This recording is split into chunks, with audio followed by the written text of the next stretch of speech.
जरा सोचिए, जिस माँ के दरबार में जाकर लोग अपनी सबसे बड़ी चिंता माँ के चरणों में रख देते हैं, उस माँ का नाम ही है माँ चिंतपूर्णी। कहा जाता है कि जब इंसान की सारी उम्मीदें टूट जाती हैं, जब कोई रास्ता दिखाई नहीं देता, जब मनुष्य अपने दुख को किसी से कह नहीं पाता, तब वह माँ के दरबार में जाकर केवल इतना कहता है, माँ अब आप ही संभाल लो। और भक्तों का विश्वास है कि माँ चिंतपूर्णी अपने दरबार में आने वाले किसी सच्चे भक्त को खाली हाथ नहीं लौटाती। लेकिन क्या आपने कभी सोचा है कि माँ चिंतपूर्णी का नाम चिंतपूर्णी क्यों पड़ा? माँ का यह पवित्र स्वरूप कैसे प्रकट हुआ? माँ का जन्म किस प्रकार हुआ? और सबसे बड़ी बात, जिस माँ को आज लाखों भक्त अपनी चिंता सौंपते हैं, वह माँ स्वयं किस दिव्य शक्ति से प्रकट हुई थी? आज की कथा केवल एक देवी की जन्मकथा नहीं है। यह कथा है भक्ति की, त्याग की, शक्ति की और उस माँ की जिसके सामने जाकर इंसान अपने मन का बोझ हल्का कर देता है। तो आइए, कुछ देर के लिए अपने सारे काम छोड़ दीजिए, मन को शांत कर लीजिए और अपने हृदय में श्रद्धा के साथ बोलिए, जय माता दी। दोस्तों, हिमाचल प्रदेश की पावन धरती पर स्थित माँ चिंतपूर्णी का धाम माता के प्रमुख शक्तिपीठों में श्रद्धा का केंद्र माना जाता है। यह स्थान केवल पत्थरों और मंदिरों से नहीं बना है। यह स्थान लाखों भक्तों की आस्था से बना है। कितने ही लोग ऐसे होते हैं जो अपने जीवन की परेशानियां लेकर माँ के दरबार में पहुंचते हैं। किसी को परिवार की चिंता होती है, किसी को संतान की चिंता, किसी को रोजगार की चिंता, किसी को बीमारी की चिंता, किसी को अपने भविष्य की चिंता, और कोई ऐसा भी होता है जो बाहर से मुस्कुरा रहा होता है लेकिन भीतर से पूरी तरह टूट चुका होता है। ऐसा व्यक्ति जब माँ के सामने पहुँचता है तो उसके पास कहने के लिए बहुत कुछ होता है, लेकिन शब्द नहीं होते। वह बस हाथ जोड़कर कहता है, माँ मेरे मन की बात आप जानती हैं। यही है माँ चिंतपूर्णी की महिमा का सबसे सुंदर भाग। अब कथा का वह भाग आता है जिसे जानना बहुत आवश्यक है। हिंदू धार्मिक परंपरा में माता सती को आदि शक्ति का स्वरूप माना गया है।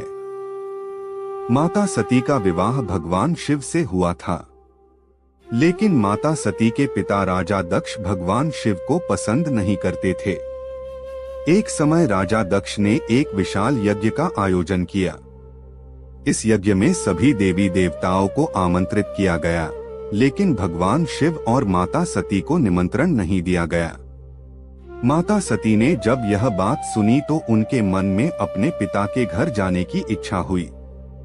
भगवान शिव ने उन्हें समझाया कि जहां सम्मान न हो वहां जाना उचित नहीं, लेकिन माता सती अपने पिता के यज्ञ में पहुंच गईं। वहां उन्होंने देखा कि उनके पिता भगवान शिव का अपमान कर रहे हैं।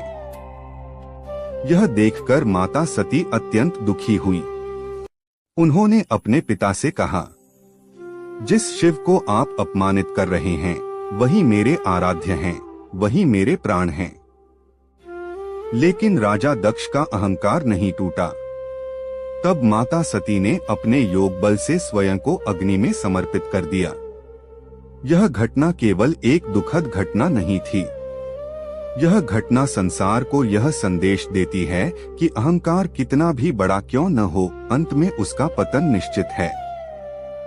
जब भगवान शिव को माता सती के देह त्याग का समाचार मिला तो वे अत्यंत व्याकुल हो गए। भगवान शिव माता सती के शरीर को लेकर विचरण करने लगे। उनका दुख इतना गहरा था कि संपूर्ण सृष्टि प्रभावित होने लगी। तब भगवान विष्णु ने अपने सुदर्शन चक्र से माता सती के शरीर के विभिन्न अंगों को अलग किया। जहां जहां माता सती के अंग या आभूषण गिरे, वे स्थान अत्यंत पवित्र माने गए। इन्हीं पवित्र शक्तिपीठों की परंपरा में चिंतपूर्णी धाम का भी विशेष महत्व माना जाता है। अब सवाल आता है, चिंतपूर्णी नाम का अर्थ क्या है? भक्तों की श्रद्धा में इसका अर्थ है वह माता जो अपने भक्तों की चिंताओं को पूर्ण करती हैं, उनका समाधान करती हैं और उन्हें मानसिक सहारा देती हैं। मां के नाम में ही भक्त के लिए आश्वासन छिपा हुआ है। चिंता मत करो, मां तुम्हारे साथ है। कितनी बड़ी बात है ना। मनुष्य संसार में सबसे अधिक किस चीज से परेशान रहता है? धन से, परिवार से, भविष्य से? नहीं, मनुष्य की सबसे बड़ी परेशानी है चिंता। चिंता ऐसी आग है जो बाहर दिखाई नहीं देती, लेकिन अंदर से इंसान को जला देती है। और जब वही इंसान माँ के सामने बैठकर कहता है, माँ अब मेरी चिंता आपकी, तो उसके भीतर एक विश्वास पैदा होता है। यही विश्वास भक्त को संभालता है।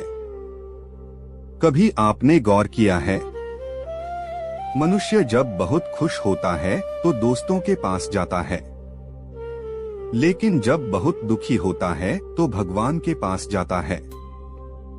क्यों? क्योंकि इंसान जानता है कि दुनिया से सब कुछ कहा जा सकता है, लेकिन मन का हर दर्द हर किसी से नहीं कहा जा सकता। माँ के सामने जाकर कोई डर नहीं रहता। वहाँ कोई पूछने वाला नहीं, तुम्हारे पास कितना पैसा है, तुम कितने बड़े आदमी हो, तुम्हारी हैसियत क्या है। माँ के दरबार में केवल एक चीज देखी जाती है, भक्त का भाव।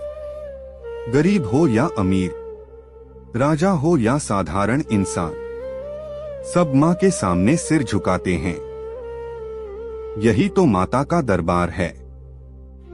सबसे बड़ी बात जो इस कथा से सीखनी चाहिए, माँ चिंतपूर्णी की कथा हमें केवल चमत्कार की उम्मीद करना नहीं सिखाती, यह हमें विश्वास करना सिखाती है। माँ के सामने अपनी चिंता रखो, लेकिन अपने कर्म मत छोड़ो। माँ से प्रार्थना करो, लेकिन प्रयास भी करो। माँ पर विश्वास रखो, लेकिन अपने कर्तव्य से पीछे मत हटो। क्योंकि भक्ति का अर्थ यह नहीं कि मनुष्य हाथ पर हाथ रखकर बैठ जाए। भक्ति का अर्थ है, माँ मैं अपना कर्म पूरी ईमानदारी से करूंगा और परिणाम आपके चरणों में छोड़ दूंगा। यही सच्ची श्रद्धा है। अगर आज आपके जीवन में भी कोई ऐसी चिंता है जिसे आप किसी से नहीं कह पा रहे, अगर रात को सोते समय आपके मन में हजारों सवाल घूमते हैं, अगर आपको लगता है कि आपकी बात समझने वाला कोई नहीं है, तो आज माँ चिंतपूर्णी को याद करके एक बार आंखें बंद करिए और अपने मन से कहिए, माँ मैं कमजोर पड़ गया हूँ, लेकिन मुझे विश्वास है कि आप मेरा हाथ नहीं छोड़ेंगी। हो सकता है आपकी समस्या उसी क्षण समाप्त न हो, लेकिन आपके भीतर उसे सहने की शक्ति जरूर पैदा हो सकती है।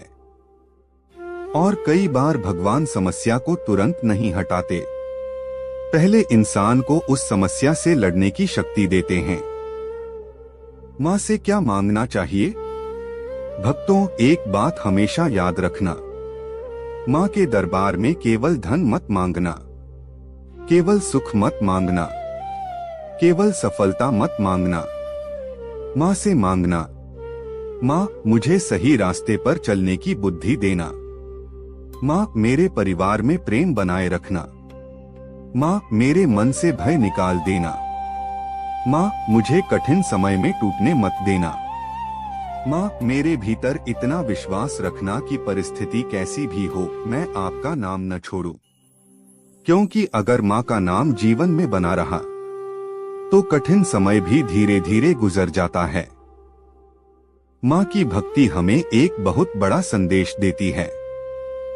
चिंता करने से परिस्थिति नहीं बदलती, लेकिन विश्वास करने से इंसान परिस्थिति बदलने का साहस जरूर पा सकता है। इसलिए अगर जीवन में चिंता है तो चिंता में मत डूबो। माँ को याद करो, अपने कर्म को मजबूत करो अपने मन को शांत करो और विश्वास रखो कि जो शक्ति इस पूरी सृष्टि को चला रही है वही शक्ति तुम्हारे जीवन को भी संभाल सकती है। आज की कथा से बस इतना याद रखिए, माँ चिंतपूर्णी केवल एक मंदिर का नाम नहीं है। माँ चिंतपूर्णी उस विश्वास का नाम है जो टूटे हुए इंसान को फिर से खड़ा कर देता है।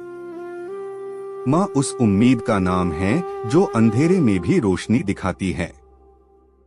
माँ उस शक्ति का नाम है जो कहती है, बेटा डर मत, मैं तेरे साथ हूँ। इसलिए जब जीवन में बहुत चिंता हो, जब रास्ते बंद दिखाई दें, जब अपने भी साथ छोड़ दें, तब एक बार सच्चे मन से कहना, हे माँ चिंतपूर्णी, मेरी चिंता अब आपकी। और फिर अपने कर्म के रास्ते पर आगे बढ़ जाना, क्योंकि भक्त का विश्वास है, जिसके सिर पर माँ का हाथ हो, उसके जीवन में मुश्किलें चाहे कितनी भी बड़ी हों, वह कभी वास्तव में अकेला नहीं होता। आइए अंत में सभी मिलकर बोलें, जय माता दी। माँ चिंतपूर्णी महारानी की जय।